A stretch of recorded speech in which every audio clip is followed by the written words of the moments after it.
My wife called me 31 times the day after something truly significant shifted in my life. By the 15th call, her irritation had turned to panic, and by the 23rd, I heard a fear I'd never associated with her in nearly 3 decades of marriage. This whole ordeal began with my mother's health crisis and a chilling indifference from my wife, which prompted me to look closer at our shared life, particularly our finances. What I uncovered was a systematic unraveling and a journey towards understanding the true meaning of partnership and self-preservation. Welcome to Silent Reckoning, and thank you for joining me. I watched her name light up my phone screen again and again while I sat at my kitchen table, a cup of black coffee growing cold in my hand. The strange thing is, none of this would have happened if she had simply handed me her car keys that morning. Instead, she looked at me and said 5 words that still echo in my head like a door slamming shut. Not my problem. Figure it out. It was 6:40 a.m. when I woke up to the sound of my mother coughing in the guest room down the hall. It wasn't an ordinary cough. It was tight, strained, the kind that made me sit upright in bed without thinking. My mother is 82 years old, has 2 stents, mild heart failure, and a medication list longer than most restaurant menus. She's lived with us since my father passed 3 years ago. Most days, she moved slowly but steadily. But that morning, she couldn't catch her breath. I helped her sit up. Her hands felt cold. Her skin had that pale gray tone I've learned not to ignore. "Let's not wait," she whispered. I already knew. I grabbed my phone to call her cardiologist's office. They told me to bring her in immediately. And that's when I remembered. My car was still in the shop. Transmission failure. 4th day, waiting on parts. I had complained about it just the night before, while Laura, my wife, barely looked up from her tablet. Laura's SUV sat in our driveway, practically brand new, fully paid off.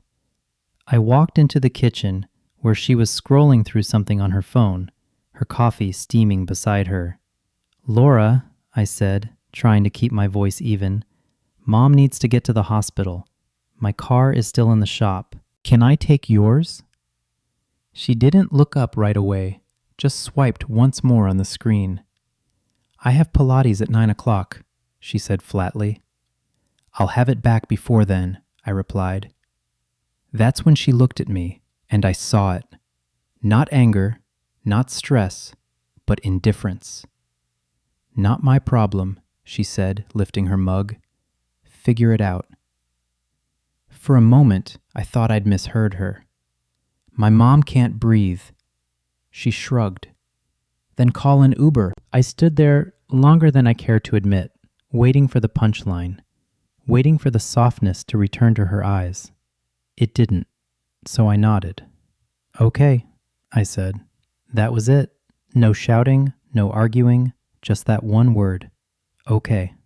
Our neighbor Frank drove us to the hospital. The whole ride I stared out the window while Mom rested her head back against the seat. "Was that Laura?" she asked quietly. I kept my eyes forward. "She has a busy morning," I replied. Mom didn't say anything else, but I felt the weight of her silence. At the hospital, the tests began immediately. EKG, blood work, oxygen monitoring. I stayed by her side the entire time. It wasn't a heart attack, thankfully. Fluid buildup, medication adjustment, a close call. But something else had shifted inside me that morning. Something quiet, something permanent. Laura texted once around noon. "Everything fine?" I stared at the message. No apology, no concern, just efficiency. "She's stable," I replied. A thumbs up emoji came back. That was it. That evening, when we returned home, Laura was sitting at the kitchen island. "How is she?" she asked without turning around. "Stable," I said. She nodded. "Good." I stood there for a moment studying her. 28 years of marriage. We'd built this house together, raised 2 stepchildren from her first marriage, shared holidays, shared funerals, shared retirement plans. And yet, that morning, when it mattered most, she had drawn a line I hadn't known existed. Not my problem. Figure it out. The words weren't loud. They weren't dramatic. They were cold. And they told me something I hadn't allowed myself to see. I wasn't her partner anymore. I was her responsibility. And responsibilities can be declined. That night, after Laura went to bed, I sat alone in the living room. The house was quiet, except for the faint hum of the refrigerator. I opened my laptop. I don't know what I expected to find. Maybe I just needed something solid, something factual, something that didn't depend on emotion. So, I logged into our joint bank account, and that's when I saw it. Transfers I didn't recognize, large ones, frequent ones. I leaned closer to the screen. My pulse slowed instead of quickened, because suddenly the morning made sense. And for the first time all day, I didn't feel hurt. I felt clear. The next morning, Laura called me 31 times. But that was later. First came the numbers. And numbers, unlike words, don't lie. If you had asked me a year ago whether I trusted my wife, I would have said yes without hesitation. Not the reckless kind of trust you see in young couples who still believe love alone can carry a mortgage. I'm 68 years old. My trust was the kind built through decades of routine, shared calendars, shared passwords, shared doctor appointments. The quiet confidence that comes from surviving things together, or at least that's what I believed. Laura and I married when I was 40. She had 2 children from her first marriage. I had just made senior partner at the accounting firm where I worked for 35 years. She was warm back then, charismatic, the kind of woman who could host Thanksgiving for 20 people without breaking a sweat. She stopped working 12 years ago. It doesn't make sense for both of us to kill ourselves, she had said. You make more anyway. I didn't argue. I was proud to provide. It felt like purpose. Over time, I moved my paycheck into our joint account. I added her as an authorized user on every credit card. When I retired at 65, I rolled my pension and 401k into accounts managed under both our names. It never crossed my mind that I should do otherwise. Looking back, I can see the subtle shifts. They weren't dramatic enough to alarm me, just small adjustments in tone. When I hesitated over a large purchase, she'd say, "You worry too much." When I asked about a charge I didn't recognize, she'd smile and say, "Relax, it's handled." When I suggested meeting with a financial advisor together, she'd respond, "You're the numbers guy. I trust you." Trust. That word again. But somewhere along the way, I stopped reviewing statements as carefully. Retirement changes you. You begin to value peace more than precision. And Laura valued comfort. The house renovations, the vacations with her friends, the investment opportunities that never seemed to produce returns. I questioned some of it, but not enough, because challenging her meant friction, and friction at our age feels exhausting. After her words that morning, "Not my problem, figure it out," I couldn't sleep. So I did something I hadn't done in months. I combed through the accounts. The first transfer I noticed was from 4 months ago, $8,500, wired to an unfamiliar business account labeled consulting. The next month, $12,000, investment seed. Then, $6,200 withdrawn in cash.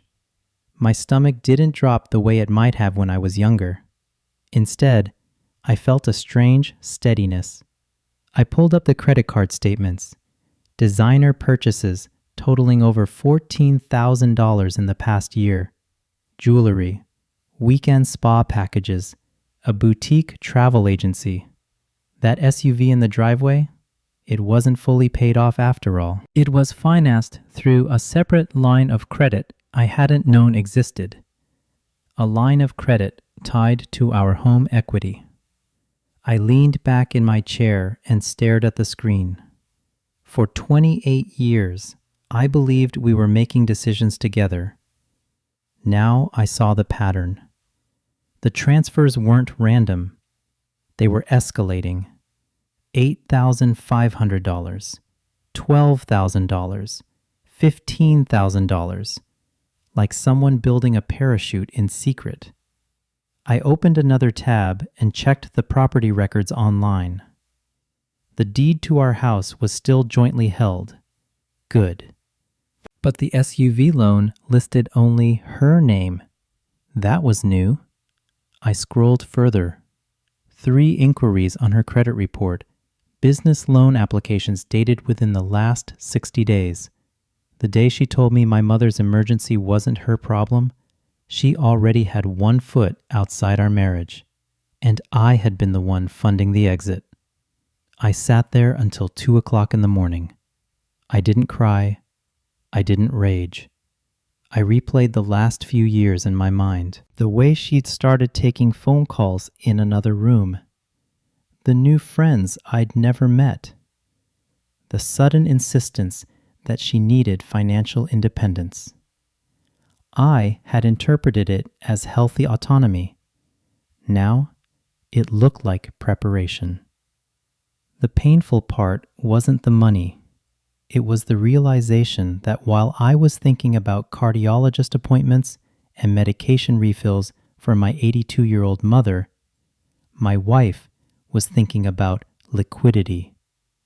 I heard her footsteps in the hallway and quickly closed the laptop. She appeared at the doorway, robe wrapped tightly around her.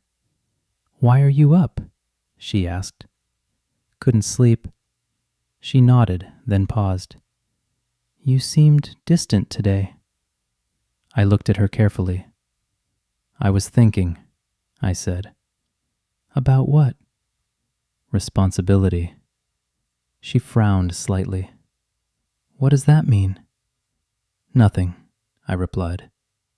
She studied me for another moment, then shrugged and went back to bed. That shrug, that same shrug from the morning. It wasn't cruelty. It was dismissal. The next day, while she was at Pilates, I called my former colleague Daniel. He'd been my financial advisor for years before I retired. "Dan," I said, "I need to review everything." He didn't ask many questions, just scheduled me for the following morning. When I hung up, I walked past the kitchen island where she had sat the day before. I imagined the moment again. My mother, struggling to breathe. Me asking for help. Her lifting her coffee mug. "Not my problem. Figure it out." The sentence hadn't just revealed her indifference. It had revealed mine. I had ignored warning signs for years because confronting them felt inconvenient.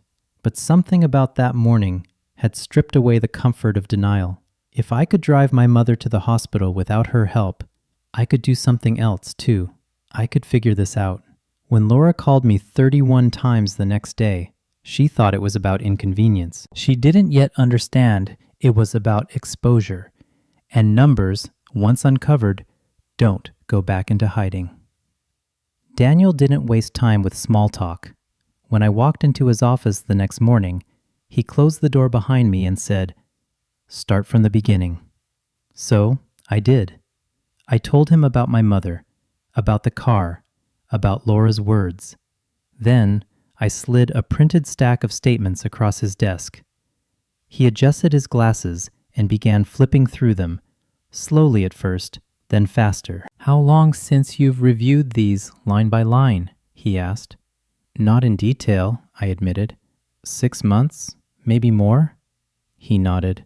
"Retirement can do that."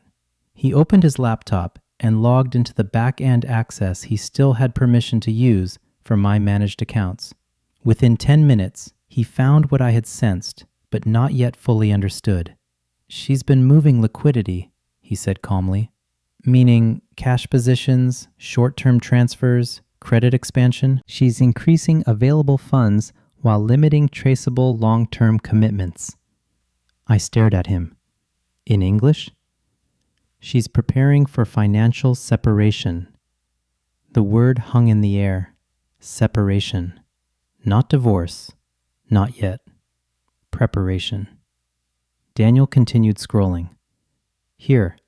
Home equity line of credit opened 8 months ago, authorized by both of you electronically." I frowned. "I don't remember signing that." "You likely approved something in DocuSign without reading the secondary documents." I closed my eyes briefly. I remembered the evening she'd said it was paperwork to update insurance beneficiaries. I'd signed from my phone while watching television. Daniel turned the screen toward me. $42,000 drawn from the line over the past 7 months. "That money didn't go toward the house," he said. "Where did it go?" "Combination of personal transfers and something else." He clicked again. 3 deposits into a newly formed LLC, registered solely under Laura's name. The company address was a co-working space downtown. "What is this?" I asked quietly. "Looks like she started a consulting business." I laughed once under my breath. Laura had never run a business in her life. "She's listed as majority owner," Daniel added. "How much has she moved into it?" He totaled the transfers. I sat back in the chair. The SUV loan, the equity line, the LLC, the withdrawals. It wasn't panic spending. It was positioning. "She hasn't touched your 401k, Daniel said. "That's good. It's protected unless you authorize distribution. What about Social Security?" "Still depositing into the joint account." I exhaled slowly. "So, what are my options?" Daniel folded his hands. "First, separate your income immediately. Open an individual account. Redirect your Social Security. Freeze the home equity line. Remove her as authorized user on any credit cards issued under your name. Then, consult an attorney." "Will that escalate things?" He gave me a look I recognized from years of negotiations. "It's already escalated. You're just late to the meeting." I drove home with a strange calmness settling over me. There's something clarifying about numbers. They remove ambiguity. They don't care about tone or excuses. Laura wasn't acting impulsively. She was executing a plan, and I had funded it. When I walked into the house, she was at the counter again, laptop open this time. "How was your morning?" she asked. "Productive." She smiled faintly. "I'm working on something new." "Oh, a business idea, consulting." "It's early stages." I nodded. "Sounds expensive." She paused for a fraction of a second. "Investment requires capital." "Yes," I agreed quietly. "It does." She studied my face. "You're being strange." "Am I?" "Yes, ever since yesterday." I met her eyes. "Yesterday was clarifying." "For what? Do for me?" She closed her laptop slowly. "Are you upset about the car?" "No." "Then what?" I considered telling her right then, laying out the numbers, confronting her. But something inside me held back. Not fear. Timing. "I figured it out," I said simply. She frowned. "What does that mean?" "It means I don't need the SUV." Her expression softened slightly, as if she believed the storm had passed. "Good," she said, "because I have meetings all week." That afternoon, I opened a new checking account in my name only. I redirected my Social Security deposits effective immediately. I called the bank and froze the home equity line pending review. The representative asked, "Reason?" "Unauthorized financial exposure," I replied. I removed her authorization from 2 credit cards tied to my retirement account. Each action felt methodical, controlled, not revenge, but protection. By evening, the bank notified me that pending transactions linked to the equity line were suspended. At 9:12 p.m., Laura's phone buzzed. I watched her face change as she read the notification email. "What is this?" she asked sharply. "What is what?" "It says the equity line is frozen." "Yes." "Why?" "Risk management." She stood up. "You can't just freeze it without talking to me." "I can," I said calmly. "It's in my name." "It's in our name." "It was," I corrected. Her jaw tightened. "You're overreacting." "Am I? This is about yesterday." "No," I said quietly. "Yesterday was about something else." She stared at me, searching for emotion. But there wasn't anger there anymore. Only calculation. She picked up her phone and walked into the bedroom, closing the door behind her. I sat alone in the living room. 10 minutes later, my phone vibrated. Unknown number. I didn't answer. Then another. Then a text. "Did you freeze the account?" I set the phone down because the next part required patience. And when the calls came the following day, 31 of them, they weren't about a hospital visit. They were about leverage. And for the first time in years, I understood exactly who had it. Laura didn't scream that night. She didn't throw anything.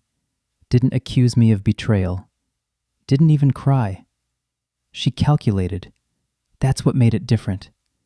I heard her moving around in the bedroom long after midnight, drawers opening, papers shifting, the soft tap of her phone keyboard. When she finally came out around 1 a.m., I pretended to be asleep on the couch. She stood over me for a moment, watching, measuring. Then she went back inside. I didn't sleep much, but I didn't doubt myself either. There's a certain clarity that comes when denial finally dissolves. Not rage, not heartbreak, just clarity. The next morning, at exactly 7:18 a.m., my phone buzzed. Call number 1, Laura. I let it ring. Call number 2, then number 3. By the time I reached the bank parking lot at 8:05, I had 7 missed calls. I didn't feel triumph. I felt confirmation. Inside the branch, I requested a meeting with the senior account manager, a woman in her early 50s named Michelle, composed and direct. "How can we help you today, Mr. Thompson?" "I need to review asset ownership and freeze any outgoing transfers above $5,000 without dual authorization." She typed quietly. "Are you anticipating litigation?" "Possibly." She nodded. "You'll want documentation of recent withdrawals and credit extensions." "I already have them." She looked up at me, studying my face. "Is this a divorce?" "It's a correction," I replied. She didn't ask further. Within 30 minutes, the equity line was officially suspended pending internal review. Alerts were placed on all accounts. Large transfers required in-person authorization. My individual account was fully activated. When I walked back to my car, my phone showed 15 missed calls and 1 voicemail. Her voice was controlled at first. "David, call me back. There's clearly a mistake with the bank." By the end of the message, the control had thinned. You can't just do this. At 9:30 a.m., I met with an attorney. Daniel had recommended Susan Myers, family law specialist, 20 years of practice. She listened without interrupting. When I finished, she leaned back. Your wife has been repositioning assets quietly. Yes. You've frozen liquidity before she completed the transition. Yes, she nodded. That explains the phone calls. What are my risks? I asked. If she files first, she'll argue financial abuse. I've transferred nothing of myself beyond my earned income. Good. Documentation is your shield. She tapped her pen lightly against her notebook. Let me ask you something, Mr. Thompson. Why now? I thought about that. Because it wasn't just about money. It wasn't the transfers. It was the sentence, I said finally. She raised an eyebrow. What sentence? Not my problem. Figure it out. Susan's expression shifted slightly. That tends to be the moment, she said quietly. The moment when one spouse stops seeing the other as a partner. I nodded. What are my options? You can file for legal separation, protect your retirement accounts, establish temporary financial boundaries, or you can attempt mediation. I don't think she wants mediation. Then protect yourself first. When I got home, Laura was sitting at the kitchen island again, but she wasn't scrolling this time. She was waiting. Her eyes were sharp. What did you do? She asked without greeting. I adjusted risk exposure. She stood up. Stop talking like that. This isn't a boardroom. No, I agreed calmly. It's our house. You froze the equity line. Yes. You removed me from the cards. Yes. You redirected your Social Security. Yes. She blinked once, clearly surprised I wasn't denying it. You don't trust me. The question almost made me smile. I trusted you, I said evenly. That's how the equity line got open. Her face hardened. You're overreacting to one comment. One comment? I repeated. You're punishing me because I had a class scheduled. This isn't about Pilates. Then what is it about? I held her gaze. It's about partnership. Silence stretched between us. You're trying to control me, she said finally. No, I replied. I'm removing the ability to control me. Her jaw tightened. You can't just rewrite the rules after 28 years. I didn't, I said quietly. You did. She laughed once, sharp, dismissive. Oh, please, because I didn't drop everything to drive your mother?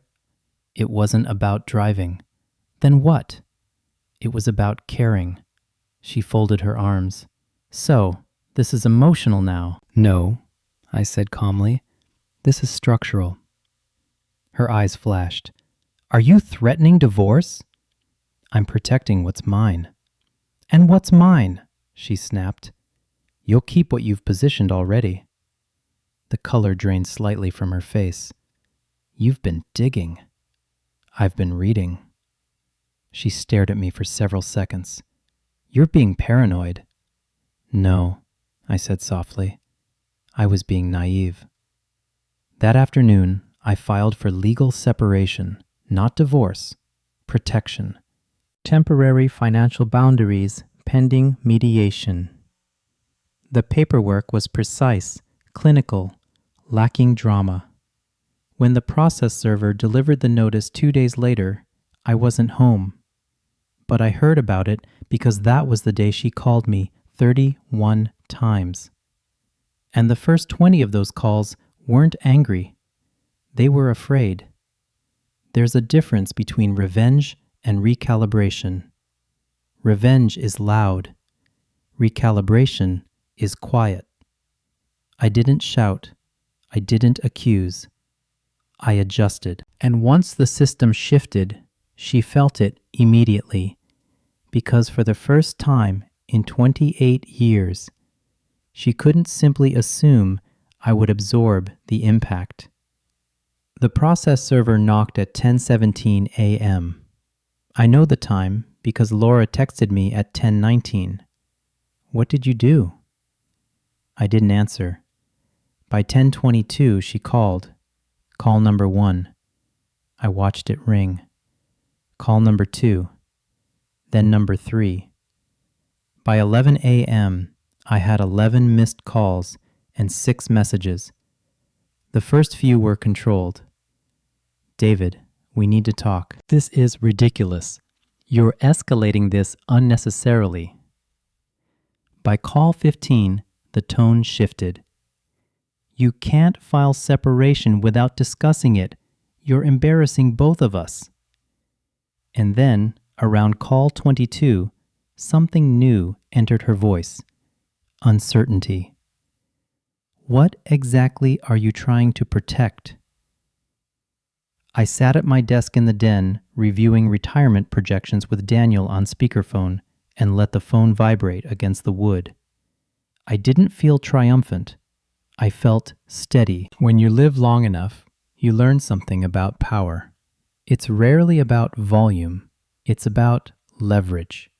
For nearly 3 decades, Laura had operated from the assumption that I would maintain stability no matter what she did, that I would smooth over tension, cover expenses, ignore irregularities. She had grown accustomed to elasticity, but elasticity has limits, and once it snaps back, it changes shape. At 1:14 p.m., she showed up at Daniel's office. He texted me immediately. She's here, agitated. I told him not to engage, beyond confirming that I had sought consultation. Apparently, she demanded access to statements. Daniel told her what any advisor would say. You'll need to go through your attorney. That was when the panic truly began. Because panic isn't about money. It's about control. By late afternoon, I finally answered. Call number 31. Her breathing was uneven. David, she said, her voice tight. What is happening? You were served, I replied evenly. Legal separation. Are you serious? Yes. You're blowing up our life. No, I said quietly. I'm stabilizing mine. This is about your mother. It started there. So because I told you to handle something yourself, you're dismantling 28 years? No, I said, because I realized I've been handling everything myself. Silence. You think I was stealing from you? She asked finally. I think you were preparing for something without telling me. That's called independence. Not when it's funded by joint equity without transparency. She exhaled sharply. You're acting like I committed a crime. You opened a $42,000 credit line against our home. It's our home, and you didn't discuss it. I signed you electronically. Yes, I said calmly. You did. The pause that followed was heavy. You trusted me, she said. I did, and now you don't. Now I verify. That evening, when I returned home, she was pacing. The house felt different, charged. I spoke to an attorney, she said immediately. I assumed you would. You're going to regret this. Possibly. She stared at me as if waiting for anger, for retaliation. It didn't come. You froze the equity line. You removed me from accounts. You cut off access. I restricted unsecured liquidity. That's the same thing. No, I replied evenly. It's containment. She shook her head. You're trying to starve me out. I'm preventing further exposure. She laughed bitterly. Exposure to what? Your retirement paranoia? To undisclosed liability? Her voice dropped. You've been watching me. I've been reviewing statements. You think I was leaving you? I think you were preparing options. And that scares you. No, I said. What scared me was a sentence. Her jaw tightened. You're still on that? Yes, it was a bad morning. It was a clear one. She looked at me for a long moment. "You know what this looks like?" she said quietly. "Financial abuse." I nodded slowly. "And that's exactly why I filed legally." Her expression flickered because she understood. Documentation changes narratives. Over the next 2 weeks, mediation was scheduled. Assets were outlined, retirement accounts separate and protected, home jointly held subject to evaluation, equity line suspended pending court review. Her LLC, entirely hers, with no further funding from marital assets. The SUV, solely her responsibility for the first time. The structure was visible. No ambiguity, no quiet transfers, no blurred lines. The strangest part wasn't the tension, it was the calm. I drove my mother to her follow-up appointment the following Tuesday in a rental car I paid for myself. When we returned home, she studied my face. "You look lighter," she said. "I feel clearer," I replied. "Is it over?" she asked gently. "No," I said. "It's balanced." That night, Laura slept in the guest room. We moved around each other, carefully, civilly, but something fundamental had shifted. Not hostility, but hierarchy. She was no longer operating from assumed leverage. She was negotiating from equal footing. And that's when the anger truly surfaced, because equality feels like loss to someone accustomed to advantage. 3 days before our first mediation session, she stood in the doorway of the den. "You didn't have to humiliate me," she said. "I didn't. You served me at home. That's how the process works. You could have warned me." "I did," I replied. "When?" "When I said okay." She stared at me, confusion and realization colliding in her expression. "You're punishing me." "No," I said quietly. "I figured it out." Reversal isn't loud. It doesn't slam doors. It doesn't throw accusations. It changes the structure underneath the floorboards. And when the foundation shifts, everyone feels it, especially the one who thought it was permanent. Mediation was scheduled for 9 a.m. on a gray Thursday morning. Laura arrived 10 minutes late. Not rushed, not flustered, controlled. She wore the navy blazer she used to wear to charity events, the one that signaled composure and confidence. If you didn't know the context, you'd think we were attending a real estate closing together. We sat across from each other at a long conference table. Between us, paperwork. Behind us, 28 years. The mediator, a man in his early 60s named Richard, opened the session with neutral language. "This is a structured discussion regarding financial separation and asset protection. Our goal is clarity." Clarity. That word again. Richard reviewed the preliminary financial summary. Joint home value, retirement accounts, equity line status, her LLC filings, outstanding debt. When he reached the section detailing the credit line withdrawals, he paused. "Mrs. Thompson," he said carefully, "these funds were accessed without prior documented discussion." Laura crossed her legs. "We have shared finances. We don't ask permission for every expense." $42,000 isn't an expense, I said calmly. "It's a position." She shot me a look. Richard raised a hand gently. "Let's stay constructive." He turned to her again.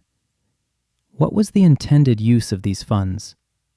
"Business development, for which there are no revenue reports yet. It's early stage." He nodded, then wrote something down. When we moved to the equity line freeze, she leaned forward. "He froze it without consulting me." "Yes," Richard said, "but he did so legally." She turned to me. "You embarrassed me at the bank." "You embarrassed me at the kitchen table," I replied evenly. The room went quiet. Richard looked between us. Would you like to elaborate? Laura scoffed softly.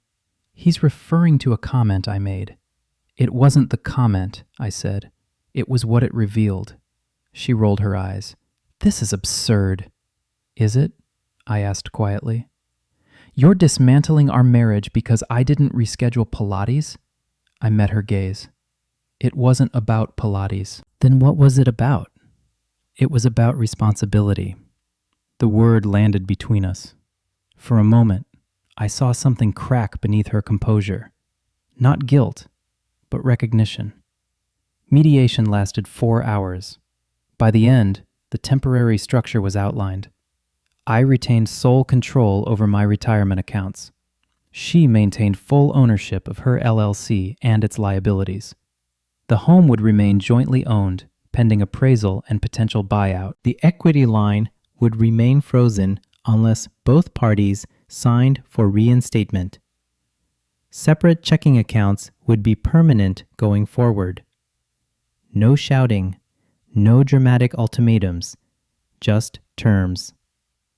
When we stepped outside into the parking lot afterward, the air felt cold and sharp. Laura stopped beside her SUV. So that's it? She asked. For now, you've turned us into a contract. No, I said quietly. We were always a contract. I just finally read it. She shook her head. You've changed.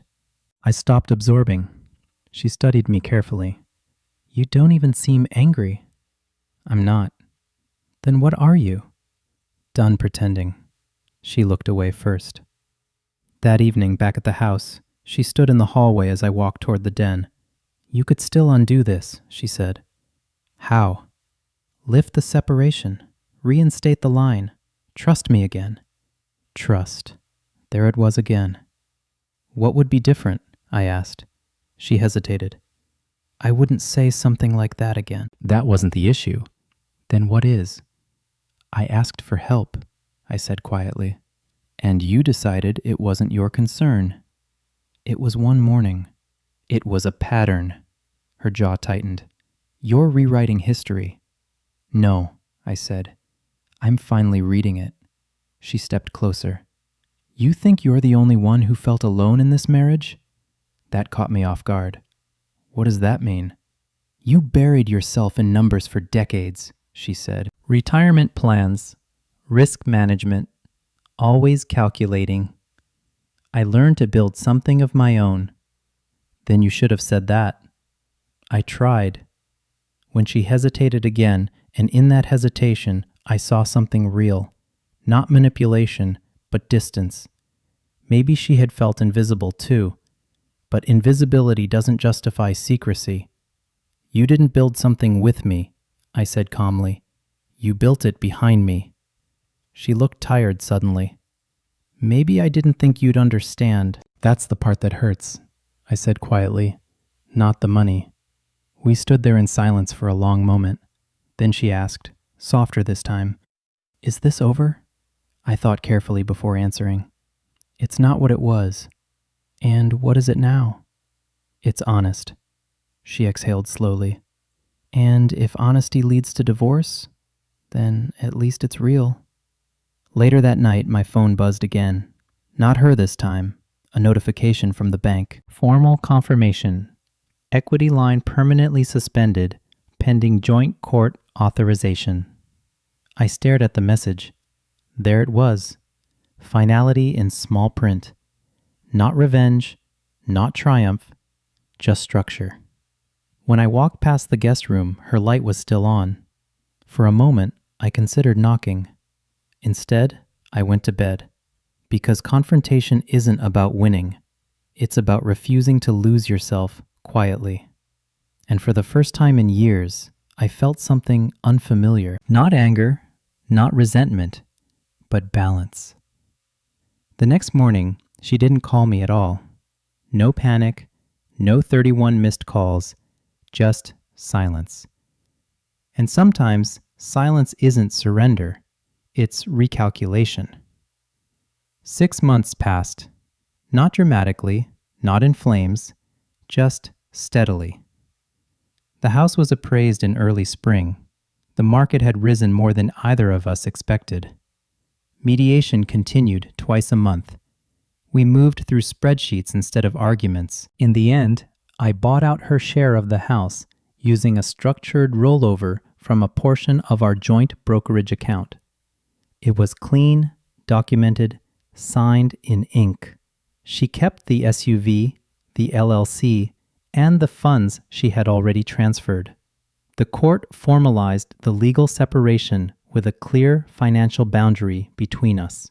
No courtroom showdown, no slammed gavels, just signatures. She moved into a downtown condo in July. I helped carry the last box to her car. That surprised her. "You don't have to," she said quietly. "I know," I replied. We stood in the driveway for a moment, two people who had once promised forever, now dividing furniture. "Was it worth it?" she asked. "Yes," I said honestly. "For what?" "For clarity." She nodded slowly. "I never meant to hurt you." "I believe that," I said. "But you did." She looked away first, and then she drove off. The house felt larger without her, not emptier, just quieter. My mother sat at the kitchen table that evening, folding a dish towel carefully. "She gone?" she asked. "Yes." She nodded, as if she'd known this ending long before I did. "Are you lonely?" she asked gently. I considered the question. "No," I said finally. "I'm settled." And that was the truth. My Social Security now deposits into my individual account every month. The mortgage is paid down aggressively. The equity line remains closed. My retirement projections are modest but stable. For the first time in years, I review statements without anxiety. The LLC she built, it hasn't taken off. I know because public filings show limited activity. I don't feel satisfaction about that, just distance. We speak occasionally, cordially, briefly. No accusations, no nostalgia, just updates. I drove my mother to her cardiology appointment last week in my own car, transmission replaced, fully paid. On the way home, she reached over and squeezed my hand. "You look peaceful," she said. "I am." "You forgive her?" "Yes." "And yourself?" That question lingered. It took me a moment to answer. "I'm working on that." One evening in late August, Laura called. Not 31 times, just once. I answered. "Hi," she said. "Hi. I got the mediation finalization notice." "So did I." Silence. "I was scared," she admitted. "Of what?" "Of being dependent again." I thought about that. "You were never dependent," I said. "You just didn't trust that I'd stand beside you if you asked." "And now, Thomas?" "Now I stand beside myself first." She exhaled softly. "That sounds different." "It is." We didn't say much else. When the call ended, I didn't feel regret. I felt resolution. This story doesn't end with reconciliation. It doesn't end with dramatic apologies or renewed vows. It ends with structure, with boundaries, with a man who finally understood that love without respect becomes obligation, and obligation without clarity becomes erosion. When she said, "Not my problem, figure it out," she didn't realize she was handing me something powerful: permission. Permission to stop absorbing, permission to stop smoothing, permission to stop assuming partnership where it no longer existed. And when she called me 31 times the next day, it wasn't because she loved me more. It was because the structure had shifted. Because for the first time in 28 years, she couldn't rely on my silence. If you've ever found yourself carrying more than your share, If you've ever ignored the numbers because confronting them felt too heavy. If you've ever mistaken endurance for strength. I understand. Sometimes strength is not raising your voice. Sometimes strength is reading the contract you've been living inside. Sometimes strength is simply saying, okay, I'd like to know what you think. Have you ever had a moment, just one sentence, that changed everything for you? Leave a comment below and tell me where you're watching from. I read everyone. We share stories like this every day, stories about dignity, boundaries, and quiet courage. So, if this resonated with you, consider subscribing so you don't miss the next one. Let's keep learning from each other.